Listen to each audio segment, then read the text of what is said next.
Straight to the point. Now, arita mahigala sa atong mga hisgutanan rong buntaga. Kagahapon, Mayo 19, nagpada og suwat mga kagalaan si Governor-elect Pam Bariccuatro, may isgutan tamang yun kay ni amay update, ha? Nagpada siya suwat ngadto sa Department of Interior and Local Government, kung DILG. Pinaagi silang Provincial Director nga si Dr. Rubel Sastrillo Jr. Tungod mga higala sa iyang pagpadayag sa DILG nga doon na sa transition team nga gitukod og mo na nga mangayo siya og giya tabang sa DILG nga unsay kalaki ani para hapsay ang pag-turnover. Kay dili sa Cebu City mga kaigalaan si Mayor Raymond Alvin Garcia okay naman. Ha? Naa naman. Kay ngano ang kapaspas ni Raymond Indaykin tungod kay dali sa sports siya. Pagtanaw niya pagkagabi nga leading na gid sa Archibald, tanaw niya mahigala nga ang mga butos ko ana. Angko na si Raymond. Kay usas mga factors ini tanaw ko. Si Raymond ug si Mike kauban magud sa una kontra ng BOPK. Karon nabuak man. Ha? Kay nag-ilog man si Mike o si Raymond. Sa una, nagkasnabot pa sila kumbati pa. Karon nabuak sila. Kay, dagan si Raymond, dagan si Mike. Si Archibald, hilom-hilom lang may gala. Ang BOPK intact man. So, nahimong dark horse mga kaigalaan si Archibald ay. Nahimong dark horse. Daog. So, si Raymond, wala mga higalay daghan pang chichiburitsi.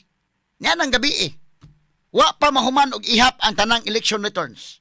Ni concede na sa iyang kapilihan og niingon nga iyang suportahan atong tabangan ang bag-o mahigala nga administrasyon. Straight to the point. Og tungod na ready na ang transition team ni Mayor Raymond Alvin Garcia para nga hapsay ang pag-turnover ngadto ni Mayor-elect Nestor Archibald. Pero des probinsya mo mingaw pa mastirana. Ngano man. Straight to the point. Now, sa pikas bahin atong ipadayon mga higala. Nganong si Raymond Garcia umangkon ni Gobernador Gwendolyn Garcia paspas man nga nakakonsid, paspas man nga nakadawat o paspas man nga maghimo og transition team. Hapsay ra ang Cebu City. Si Nestor Archibald wa gyud kalisoday nga cooperate pa si Raymond. Nganong sa probinsya di man. Kini ang unang-una gid ani may galakan na yung acceptance manggod, no? Kung makadawat na ka, once makadawat na ka, okay na, but di pa gani ka kadawat, medyo lisod gyud. Ha? Tanaw na ko gud kinis Gobernador Gwendolyn Garcia, labihan ka competitive kini. Ha? O competitive ka, remark, nagi panahon nga di ka magpapildi gyud. Pero imong ang kunon gyud nga buhat tatanan strategy, buhat tatanan aron di ka mapildi. But do na may biyan sa tong control. Nya atong dawaton basta at least imong gidawat gihimo nimo ang tanan. Ha? Within sa imong capacity gihimo nimo tanan nya mao gyapon na imong nadangatan di okay. Now, tudluan gyud na kanang mga bata. Tudluan sila daan pagkabata pa nila nga sa duwa lang daan do na gyud mo daog do nay mapildi ki. Nay panahon makadaog ka, lipay ka, nay panahon mapildi ka, sports lang. Dili kay panahon daog ka okay ka o mapildi ka makigsumbagay ka.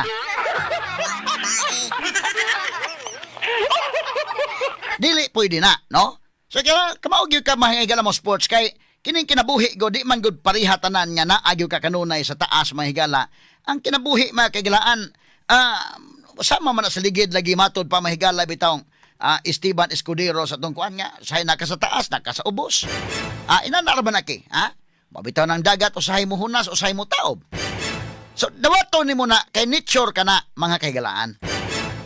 So, karon inig ka, bata pa, magduwa na glastiko sa una, karon duwa naman yung mga computer na may duwaan ron, pangkunon siya po ni mong bata, nga, nahay panahon mo daog dong, nahay panahon mapildi. Imong ang kunon, o sab na diha.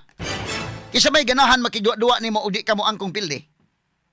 Inig kadako-dako na po ni mo, mura na kag-ulitaw, dalaga na, ana, tudluan na po na kay nga, kinini ang dili panahon tanan nga imong gusto makuha gyud nimo dong, no? Panalitan manguyab na kag sugo dong, donkey, tawas donkey oh. Ay panahon sa imong pagpanguyab, sugton ka, napoy panahon nga di ka sugton. Nan og sugton, malipay ka, og di ka sugton, ayaw kasuko sad. Mag-wild magkadi ka sugton. Unya kini ra bang kuan kino katawanan bitaw kay kining mga minyo no, matud pa nila mas maayo pag manguyab sa ulitaw.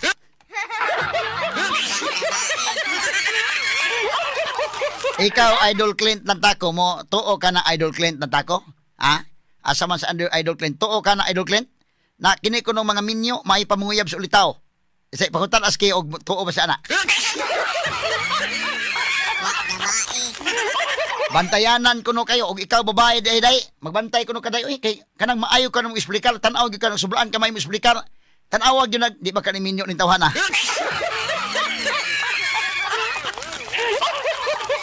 Kay moingon na gani moingon na gani Idol Clint nga day sugot ka day pakaslan ti ka sa tanang simbahan nga imong gusto. Baka ingon ka murag minyo gyud tiyali ay. Og masakpan na gyud ganing minyo, moingon man kuno na Idol Clint nga asa man gyud kaday sa minyo nga muunong o sa ulitaw nga muamong-among.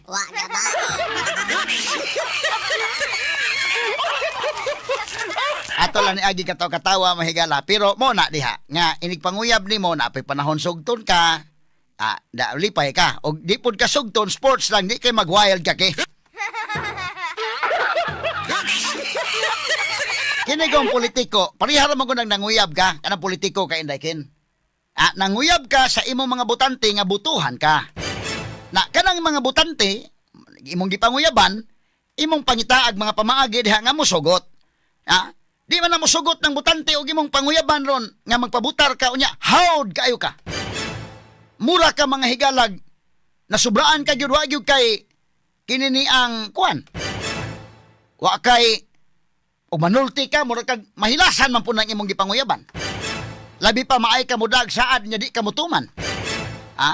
Sumo ka na nga ang mga tao nakabantay sila.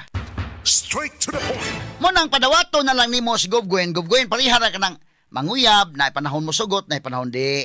Mo po ng butante, kamo mga politiko, mura man mong nanguyab sa mga butante, na panahon ng mga butante nga, ganahan sa imo, butaran ka, napoy buhan, dili. Kay dunay mga hinungdan nga nung dili, imong evaluate sa imong kaugalingon. Kanang musapot ka nga mura naging kagway makasulti nimo. Kisa may ganahan nga mo, butan mo na. Gawa sa baruganan nga Marcos versus Duterte, gawas ana ang imong batasan, pangutan ay imong kaugalingon, atubang sa samin, o kanang imong batasan na sakto pa ba? Limang ka na mga mayor matod pa sa nakuhang report, hasta mayor day kasabaan day. Pila may imong gipangasabaan din ha? Hasta mga reporters gani mag-cover sa press con pangasabaan. Tarong magunay nana. Di natural na panahon gyud nga dili sa mosugot butante ra ba na nimo, Mo kana nga ang acceptance ba? Mo na importante karon nagsuwat si Pambari 4 Kumilik. Mao ni iyang suwat dito. Nangayo sa tabang Kumilik kay wa may kisaw ang Kapitolyo mo man og hilom pa man mingaw pa mas tirana.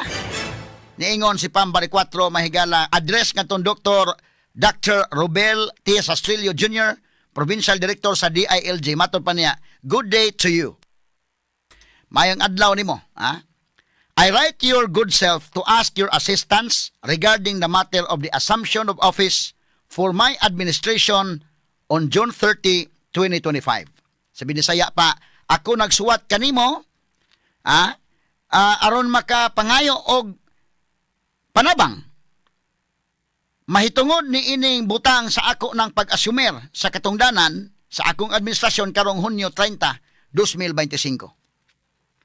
Earlier this morning on the same subject matter, sayo kuno karong buntag ni ining maog yapong hisgutanan, I wrote Regional Director Leocadio T. Trovela for his assistance. Nagsuwat sad ko kang Regional Director Trovela alang sa iyang tabang.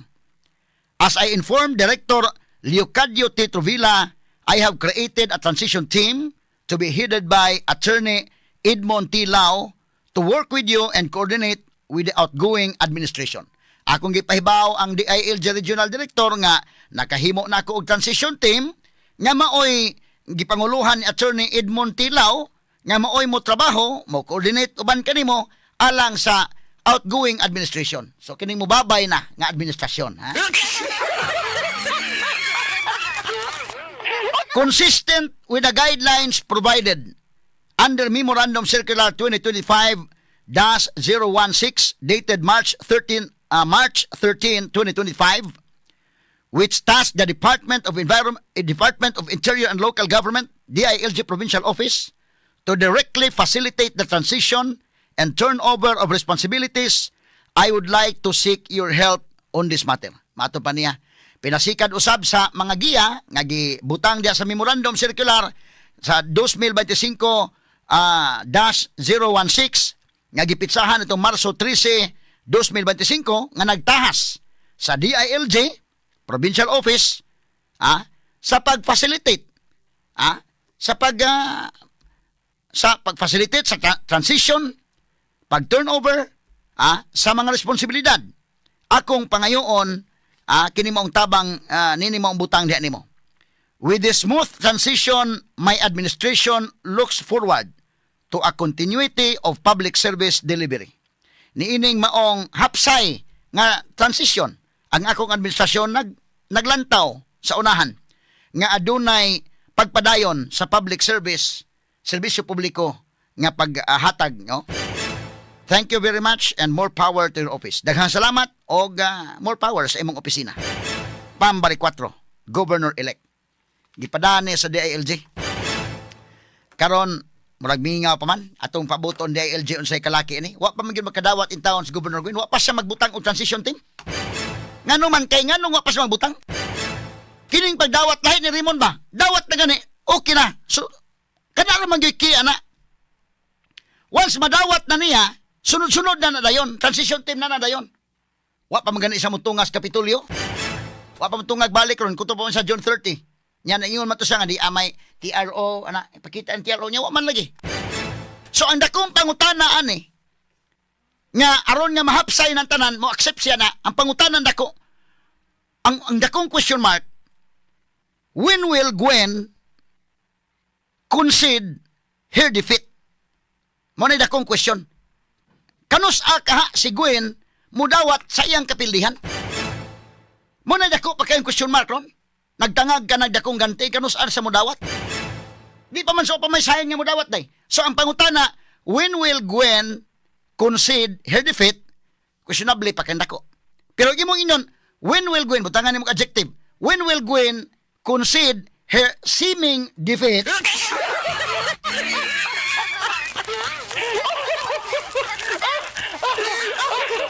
Butangi adjective lang ha. Seeming defeat. Ahuman nagidawat na niya ito adlong Biyernes ha. Sa Binisaya pa mga higala, pangutana, bantayin ang pangutana. When will Gwen concede her defeat? Questionably pa kana. Sa Bisaya pa na, kanus aman si Gwen makadawat sa iyang kapildihan? Questionably. Pero gimo yun, when did Gwen concede her seeming defeat? Kanus aman si Gwen makadawat sa iyang murag kapildihan?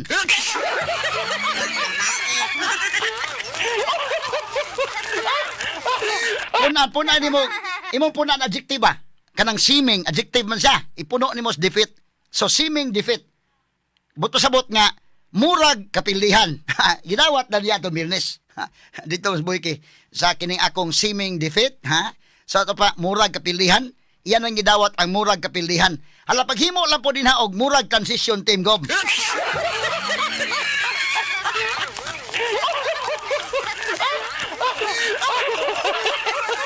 Naunsa ning kalakiha mahigala. Pero akong ibalik kinis Gobernador Gwen, believe ko ini mudag istorya, maayo kay mudag istorya. Pero mo na kong gingon, ini istorya ang Gwen no, murag kag badaba. Usalag kabutang ang imong ikon ana, isumpay ana, pero atik ra. Tanawa ra ko niyo. Unsa man okay na insinya sa kadong Manila na ta? Pero dili pa ta mag Manila akong ibalik ning iyang pulong ni Gwen. Di pa sa kadawat hantud ron. Di pa sa kadawat pero mo ni ang gisulti ha. Ako ibalik nimo Gwen kini mo gisulti. Play dong, play ang video dong, be. Mo ni gisulti Gwen. Ama kana. Sige, audio. Audio, please audio sa. Kani ako ibalik niya ni. Asa mang audio? Audio kono audio. Kani. Usa ka adlaw eleksyon. Pagkahuman ni ini kung kinsay gipili sa katawhan tingog na sa Ginoo. Voice of the people is the voice of God. Tama. Ispituhan ka. Aha. Atong tabangan. Pakpak! Sama sa inyo nakita anak ko. Sige. Usa ra ka adlaw eleksyon. Pagkahuman ni ini kung kinsay dipili sa katawhan, tingog na sa Ginoo. Aha. Voice of the people is the voice of God. Aha. Ispituhan ka. Atong tabangan. Okay, tama. Gamay na dong. Tama, ako ibalik ni mo ni Gov Gwen ang imong gisulti. Respetuhan ta. The voice of the people is the voice of God. Respetuhan ta. Di ako ibalik ni mo na. Para dili ba ka maklaro ba nga kanang tanan ni mong isulti pero atik ra.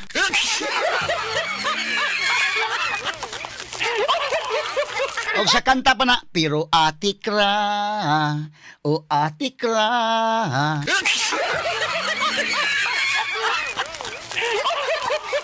Klaro ano? Ako ibalik nimo na imong gisulti. Ako ibalik nimo Governor Gwen. Okay, play. Play dong. Balik be. Be. Asa man? Inyo nakita anak ko. Usa ra ka adlaw eleksyon. Pagkahuman ni ini kung kinsay dipili sa katawhan, tingog na sa Ginoo. Voice of the people is the voice of God. Aha. Ispituhan ka. Atong tabangan. Ata, voice of the people is the voice of God. Respetuhan ta, pakpak po sila. So kining imong gisulti Governor Gwendolyn Garcia, ako ibalik nimo na. In English man na, the voice of the people is the voice of God. Ang tingog sa katawhan, tingog sa Dios. Sumpayan na to og Latin. Vox populi vox Dei. Ang tingog sa katawhan, mo'y tingog sa Dios. Hain naman na karon, Governor Gwen. Boses na pinakikinggan. Opinyon na pinaniniwalaan. Attorney Rufil Fernandez Banyo. Sa Straight to the Point. Komentaryo na walang sinisino-sino. Attorney Rufil Fernandez Banyo. Sa Straight to the Point.